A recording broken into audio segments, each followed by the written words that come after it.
ప్రతిసారి రేవంత్ రెడ్డి దిగిపో అంటున్నారు. దిగిపోవడానికి ఇది మీరిచ్చిన అధికారం కాదు, ప్రజలిచ్చిన ఇచ్చారని ఫిషరీస్ కార్పొరేషన్ చైర్మన్ మెట్టు సాయి కుమార్ ఘాటైన సమాధానం ఇచ్చారు. బీఆర్ఎస్ అరాచకాలు దుర్మార్గాలు మీ కుటుంబ పాలన భరించలేకే మిమ్మల్ని దింపేశారని గుర్తుంచుకోవాలన్నారు. ఇక కేసీఆర్ బీఆర్ఎస్ ఏమీ చేయలేదని నమ్మి కాంగ్రెస్కి అధికారం ఇచ్చారన్నారు. ఇంకో 20 ఏళ్లు కాంగ్రెస్ పార్టీ అధికారంలో ఉంటుందన్నారు.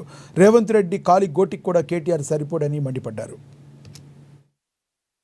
కొన్నిసార్లు కొంతమంది వ్యక్తులు ఏం మాట్లాడుతున్నారో వారికి అర్థం కావట్లేదు, వారి పార్టీ నాయకులకు అర్థం కావట్లేదు.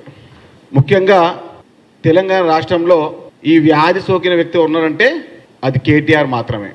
అరే ప్రతిసారి దిగిపో, ముఖ్యమంత్రి రేవంత్ రెడ్డి గారు దిగిపో. గత 3 ఏళ్ల కింద కేసీఆర్ని దిగిపోమన్నాడు అనుకుంటున్నాడు ఈ కేటీఆర్ గారు. మిమ్మల్ని దింపింది తెలంగాణ రాష్ట్ర ప్రజలు, ముఖ్యమంత్రి రేవంత్ రెడ్డి గారు అని మర్చిపోతున్నారా? అమాంతం వచ్చినటువంటి వ్యవస్థ కాదు ముఖ్యమంత్రి సీట్ ఇది.